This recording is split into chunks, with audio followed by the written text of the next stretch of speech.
right, here we go. Chapter 87, The Professor of Mesmerism. Ellen had already been long enough from home to incur the chance of exciting surprise or alarm at her absence. She was therefore compelled to postpone her visit to the Professor of Mesmerism until the following day. On her return to the place after an absence of nearly 3 hours, her fears were to some extent realized, her father being uneasy at her disappearance for so long a time. She availed herself of this opportunity to acquaint Mr. Monroe with her anxiety to devote her talents to some useful purpose, in order to earn at least sufficient to supply them both with clothes, and thus spare as much as possible the purse of their benefactor. Her father highly approved of this laudable aim, and Ellen assured him that one of the families for whom she had once worked at the West End had promised to engage her as a teacher of music and drawing for a few hours every week. It will be recollected that the old man had invariably been led to believe that his daughter was occupied in private houses with her needle, when she was really in the service of the statuary, the artist, the sculptor, and the photographer. He therefore now readily put faith in the tale which Ellen told him, and even undertook not only to communicate her intention to Markham, but also to prevent him from throwing any obstacle in its way. This task the old man accomplished with that very day, and thus Ellen triumphed over the chief difficulty which she had foreseen, namely, that of accounting for the frequent absence from home which her new pursuits would render imperative. And this duplicity towards her sire she practised without a blush. The Professor of Mesmerism occupied a handsome suite of apartments in New Burlington Street. He was a man of about 50, of prepossessing exterior, elegant manners, and intelligent mind. He spoke English fluently, and was acquainted with many continental languages besides his own. It was midday when Miss Monroe was ushered into his presence. The professor was evidently struck by the beauty of her appearance, but he held her virtue at no high estimation in consequence of the source of her recommendation to him. Little cared he, however, whether she were a paragon of moral excellence or an example of female degradation. His connection with her was to be based upon a purely commercial ground, and he accordingly set about an explanation of his views and objects. Ellen listened with attention and agreed to become the patient of the mesmerist. Thus, having sold her countenance to the statuary, her likeness to the artist, her bust to the sculptor, her entire form to the photographer, and her virtue to a libertine, she disposed of her dreams to the mesmerist. Several days were spent in taking lessons and studying her part under the tutelage of the professor. She was naturally of quick comprehension, and thus practice was easy to her. Her initiation was therefore soon complete, and the professor at length resolved upon giving a private exhibition of the truths of mesmerism practically illustrated to a few friends. Ellen took a feigned name, and all the preliminary arrangements were settled. The memorable evening arrived, and by 8 o'clock the professor's drawing-room was filled with certain select individuals, all of whom were favorably inclined towards the science of mesmerism. Some of them, indeed, were perfectly enthusiastic in behalf of this newly revived doctrine. The reporters of the press were rigidly excluded from this meeting, with 2 or 3 exceptions in favor of journalists which were known to be friendly to the principal. When the guests were thus assembled, Ellen was led into the apartment. She was desired to seat herself comfortably in an easy chair, and the professor then commenced his manipulations, with a view to produce coma or mesmeric sleep. In about 5 minutes, Ellen sank back, apparently in a profound sleep, with the eyes tightly closed. The professor then expatiated upon the truths of the science of mesmerism, and the assembled guests eagerly drank in every word he uttered. At length he touched upon clairvoyance, which he explained in the following manner. Clairvoyance, he said, is the most extraordinary result of animal magnetism. It enables the person magnetized to foretell events relating both to themselves and others, and to describe places which they have never visited, and houses, the interior of which they have never seen, to read books opened and held behind their heads, to delineate the leading points of pictures in a similar position, to read a letter through its envelope, to describe the motions or actions of a person in another room, with a wall intervening, and to narrate events passing in far distant places. The professor then proposed to give practical illustrations of the phenomena which he had just described. The visitors were now all on the tiptoe of expectation, and the reporters prepared their notebooks. Meantime, Ellen remained apparently wrapped up in a profound slumber. and more than one admiring glance was turned upon her beautiful classic features and the exuberant richness of her bust. I shall now question the patient, said the professor, in a manner which will prove the first phenomenon of clairvoyance, namely the power of foretelling events relative to themselves and others. He paused for a moment, performed a few more manipulations, and then said, "Can you tell me anything in reference to future events which are likely to happen to myself?" "Within a week from this moment you will hear of the death of a relation," replied Ellen in a slow and measured term. "Of what sex is that relation?" "A lady. She is now dangerously ill." "How old is she?" "Between 60 and 70. I can see her lying upon her sick couch with 2 doctors by her side. She has just undergone a most painful operation." "It is perfectly true," whispered the professor to his friends, "that I have an aunt of that age, but I am not aware that she is even ill, much less at the point of death."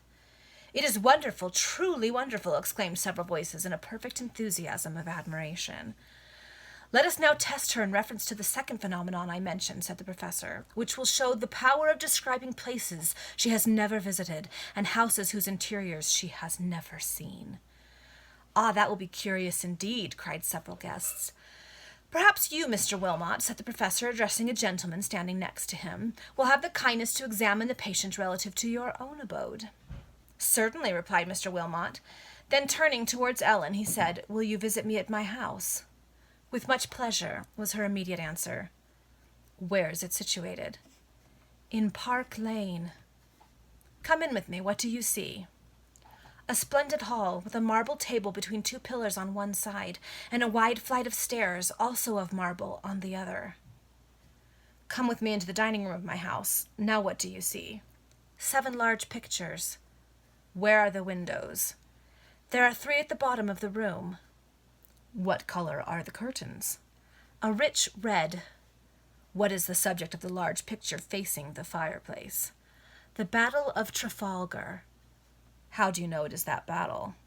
"Because I can read on the flag of one of the ships the words, 'England expects that every man will do his duty.'" "I shall not ask her any more questions," said Mr. Wilmot, evidently quite amazed by these answers. "Every one of her replies is true to the very letter. And I think," he added, turning toward the other guests, "that you all know me well enough to believe me when I declare most solemnly that this young person has never, to my knowledge, been in my house in her life." A murmur of satisfaction arose among the guests, who were all perfectly astounded at the phenomenon now illustrated, although they had come, as before said, with a predisposition in favor of mesmerism. "We will have yet another proof," said the professor. "Perhaps Mr. Parker will have the kindness to question the patient."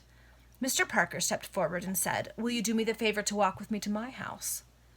"Thank you, I will," answered Ellen, still apparently remaining in a profound mesmeric sleep. "Where is my house?" "In Mortimer Street, Cavendish Square." "How many windows has it in front?" 13. "What are the 2 statues of Napoleon?"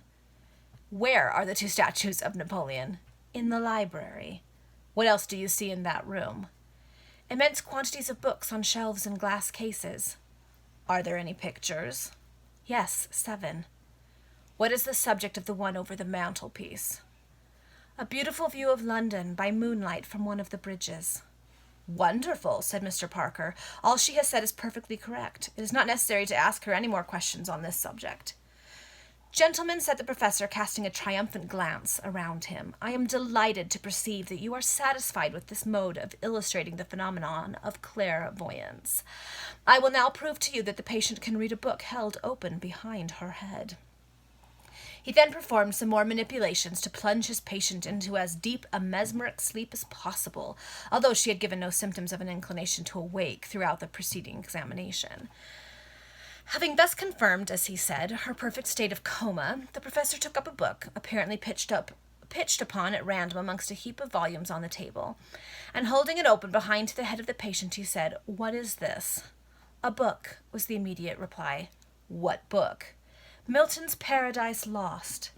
"At what page have I opened it?" "I can read pages 110 and 111. "Read a few lines." Ellen accordingly repeated the following passage in a slow and beautiful mellifluous tone. "When Adam waked, so customed for his sleep was airy light, from pure digestion bred, and temperate vapours bland, which the only sound of leaves and fuming rills, Aurora's fan lightly dispersed, and the shrill matin song of birds on every bough. That is sufficient, cried several voices. Do not fatigue her. We are perfectly satisfied. It is really marvellous. Who will now dare to doubt the phenomena of clairvoyance? Let us take a picture, said the professor, and she will delineate all the leading points in it. The mesmerist took an engraving from a portfolio and held it behind Ellen's head. What is this? He demanded. A picture. What is the picture? I do not know the subject. I can see two figures in the foreground with a camel. The background has elevated buildings. Oh, now I can see it plainer. It is a scene in Egypt, and those buildings are the pyramids. Extraordinary, cried Mr. Wilmot. And that little hesitation was a proof of the fact that she could really see the picture, added Mr. Parker. Wonderful, extraordinary, exclaimed numerous voices. At this moment a servant entered the room and delivered a letter to his master, the professor, stating that it had just been left by a friend from Paris. The mesmerist was about to open it when a sudden idea seemed to strike him.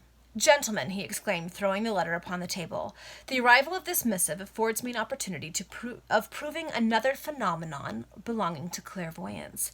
The patient shall read this letter through the envelope. But if its contents be private, said a guest, then I am surrounded by gentlemen of honor who will not publish those contents, returned the professor with a smile. A murmur of approbation welcomed this happy compliment of the Frenchman. The mesmerist held the letter at a short distance from Ellen's countenance and said, What is this? A letter, she replied. It is written in French. Read it, cried the mesmerist. The writing is obscure and the lines seem to cross each other. That is because the letter is in an envelope and folded, said the professor, but try and read it. Ellen then distinctly repeated the contents of the letter, of which the following is a translation. Paris. Honored sir, I have to acquaint you with the alarming illness of my beloved mistress, your aunt, Madame Belibar. She was taken suddenly ill 4 days ago. 2 eminent physicians are in constant attendance upon her. It is believed that if she does not get better in a few days, the medical attendants will perform an operation upon her. Should your leisure and occupation permit, you would do well to hasten to France to comfort your venerable relative. Your humble servant, Felicie Sauville. Ah, my poor aunt, cried the professor. She is no more. It was her death that the patient foretold ere now. Yes, the 2 physicians, the painful operation. Oh, my poor aunt. The mesmerist tore open the letter, hastily glanced over it, and handed it to the gentleman who stood nearest to him. This individual perused it attentively, and turning toward the other guests, he said, It is word for word as the patient read it. The enthusiasm of the disciples of mesmerism present was only damped by the grief into which the professor was now plunged, by the conviction of the death of his venerable aunt. They therefore briefly returned their best thanks for the highly satisfactory illustrations of the truths of mesmeric phenomena which they had witnessed upon the occasion, and took their leave, their minds filled with the marvels that had been developed to them. The moment the guests and the reporters had taken their departure, the professor hastened up to Ellen, took her by the hand, and exclaimed in a transport of joy, You may rise, my good young lady, it is all over. You acquitted yourself admirably. Nothing could be better. I am delighted with you. My fortune is made. My fortune is made. These English blockheads bite at anything. Ellen rose from the chair in which she had feigned her mesmeric sleep, and was by no means displeased with the opportunity of stretching her limbs, which were dreadfully cramped through having remained an hour in one unchanged position. The professor compelled her to drink a glass of wine to refresh her, and in a few minutes she was perfectly at her ease once more. Yes, repeated the mesmerist, you conducted yourself admirably. I really could not have anticipated such perfection at what I may call a mere rehearsal of your part.